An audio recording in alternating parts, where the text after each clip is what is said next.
오늘 이 아침에 함께 묵상할 말씀은 마가복음 9장 20절에서 29절의 말씀입니다.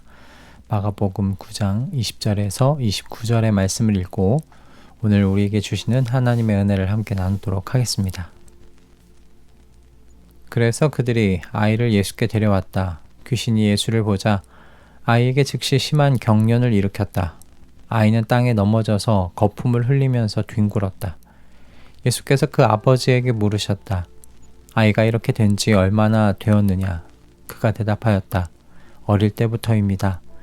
귀신이 그 아이를 죽이려고 여러 번 불 속에도 던지고 물 속에도 던졌습니다. 하실 수 있으면 우리를 불쌍히 여기시고 도와주십시오. 예수께서 그에게 말씀하셨다.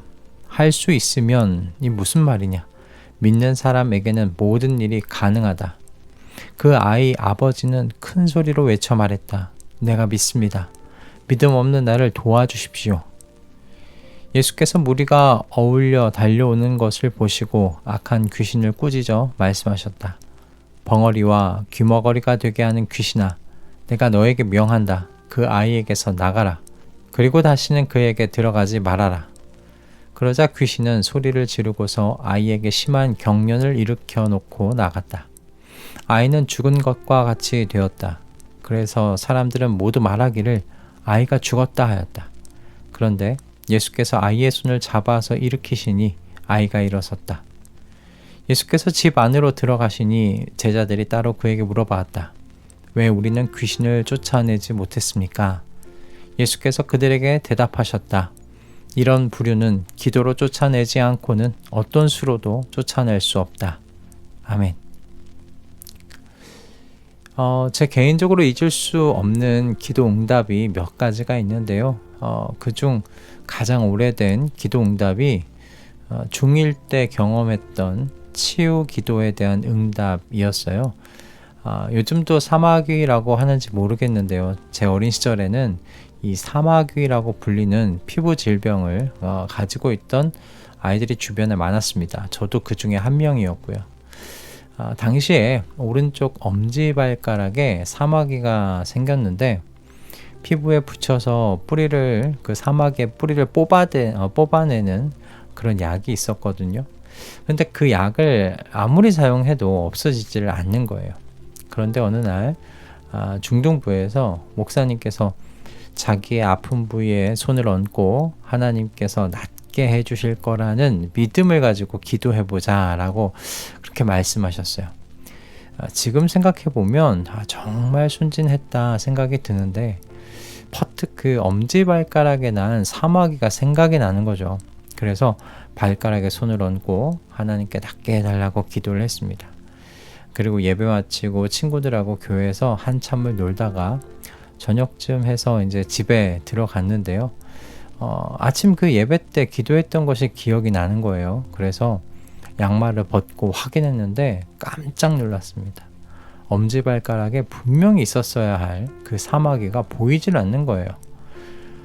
그날의 기분이 지금은 좀 희미하지만 제가 기뻤던 그 이유만큼은 그래도 어렴풋하게 기억이 납니다. 사마귀가 사라진 게 기뻤던 것이 아니에요. 사마귀가 사라진 것은 제게 참 그 신기한 일로 다가오고요. 제가 기뻤던 이유는 하나님께서요, 이 보잘것없는 저의 기도, 너무나 보잘것없는 이 작은 믿음의 기도를 들어주셨다는 것이죠. 그게 얼마나 기뻤는지 모릅니다.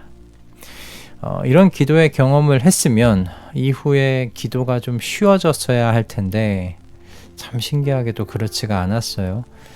나이가 들어가면서 기도가 제게는 점점 어렵게만 느껴졌습니다. 지금도 기도는 제게 어렵습니다. 그래서 오늘 이 본문의 말씀을 묵상하는 김에 좀 생각을 해봤습니다. 왜 기도가 어려워졌을까? 제 기도의 여정을 한번 생각해 보면서 결론을 내려본 것은 제 안에 어린아이는 사라졌고 생각 많은 어른이 자리를 잡고 있기 때문이구나 라는 그런 좀 결론을 얻게 되었어요. 점점 기도의 자리에서 생각이 많아지더라고요. 아예 처음부터 도와달라고 요청드리는 건 뭔가 이제 어른스럽지 못하는 거죠. 30% 정도는 내가 하고 그래도 그 정도 할 수 있는 능력이 있지 않느냐. 남은 70%를 하나님께 요청드려야지. 그게 예의가 아닌가. 뭐 그렇게 생각이 드는 겁니다. 그럼 이제 어떻게 요청드려야 되는 걸까? 어느 부분을 맡겨드려야 되는 걸까? 어느 부분을 도와달라고 해야 되는 걸까? 이제 생각이 많아지는 거죠. 하나님께서 내 기도에 응답하실 수밖에 없도록 뭔가 마치 제안서를 만들듯이 기도가 어느새 하나님을 설득해 하려는 과정이 되어버린 그런 기도의 모습이 지금 제가 가지고 있는 기도의 자리가 아닌가라는 생각을 좀 해보게 되었습니다. 내가 어떻게 할 수 없다고, 나는 이 문제를 해결할 능력이 1%도 없으니 하나님만 의지한다는 그 어린아이는 온데간데 없이 사라지고 생각만 많아진 덩치 큰 어른이 제 안에 앉아 있는 것이 보인 거예요. 그래서 기도가 점점 어려워지고 있었구나라는 그런 묵상이 오늘 본문을 보면서 좀 하게 되었습니다. 오늘 성경의 이야기는 다들 잘 아시는 내용입니다. 마태복음에도 나와 있고 누가복음 그리고 오늘 이 마가복음에 나와 있는 귀신 들린 아이의 이야기입니다. 예수님의 변화산 사건 이후에 이어지는 이야기로 예수님과 베드로, 야고보, 요한이 산 위에 올라간 사이에 어떤 아버지가 귀신 들린 아들을 제자들에게 데리고 나와오지요. 문제는 이 제자들이 아들에게서 귀신을 쫓아내지 못해서 우왕좌왕하고 있다는 겁니다. 아마도 제자들 엄청나게 당황했을 겁니다. 왜냐하면 이 마가복음의 순서상으로 보면 이 이야기가요, 12제자에게 귀신을 제압할 권능을 예수님께서 주시고 하나님 나라 복음을 전하는 파송을 하고 난 이후에 나오는 이야기거든요. 전도보고를 받고 난 다음에 일어난 이야기입니다. 즉 12제자들은 귀신을 제압했던 경험들을 가지고 있었어요. 아마 이때도 제자들은 당연히 귀신을 제압해서 쫓아낼 수 있을 줄 알았을 거예요. 그런데 귀신이 제압이 안 되는 겁니다. 분명히 그 전에 귀신을 쫓아냈었는데 말이죠. 얼마나 당황했겠습니까? 이 아버지 앞에서 창피해서 아마 울그락불그락 했을 제자들의 얼굴이 상상이 갑니다. 자, 이제 그런 와중에 예수님께서 산에서 내려오신 거예요. 그리고 아들의 아버지는 예수님께 부탁을 드립니다. 하실 수 있으시면 우리를 불쌍히 여기시고 도와주십시오. 예수님께서 이 말씀을 들으시고 뭐라고 말씀하시냐면, 하실 수 있다면이 무슨 말이냐, 믿는 사람에게는 모든 일이 가능하다라고 그렇게 말씀하시죠. 여러분, 이 말씀은요, 믿음만 있으면 뭐든지 할 수 있다는 그런 의미는 아니에요. 하나님의 권위와 능력에는 아무런 문제가 없다. 문제가 되는 건 뭐냐면 너의 믿음이다 라고 하시는 말씀이죠. 그러니까 너의 그 믿음이 하나님의 긍휼과 자비를 움직인다는 거예요.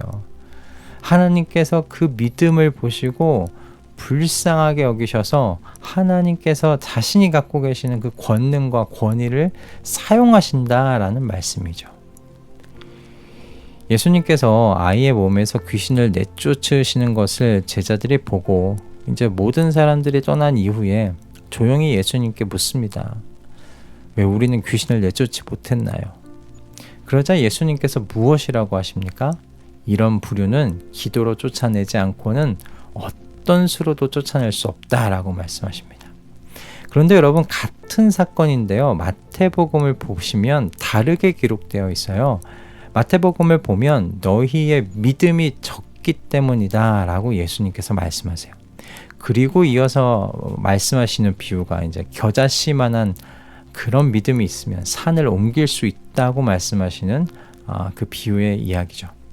자, 그럼 이 마태복음의 내용과 마가복음의 내용을 하나로 좀 합쳐본다면 어떤 가르침을 생각해 볼 수 있을까요?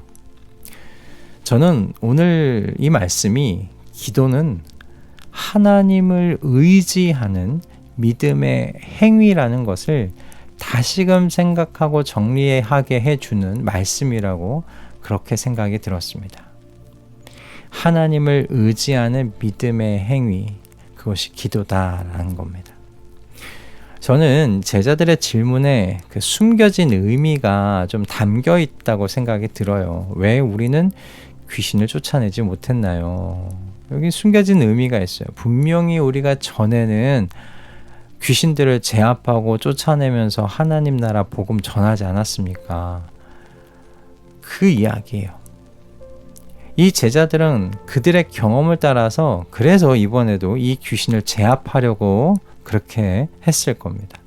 하나님을 의지한 게 아니에요. 그 순간. 그들이 그 순간 가지고 의지했던 건 자신들의 능력이에요. 그리고 재능이에요. 달란트예요. 그걸 의지했던 겁니다.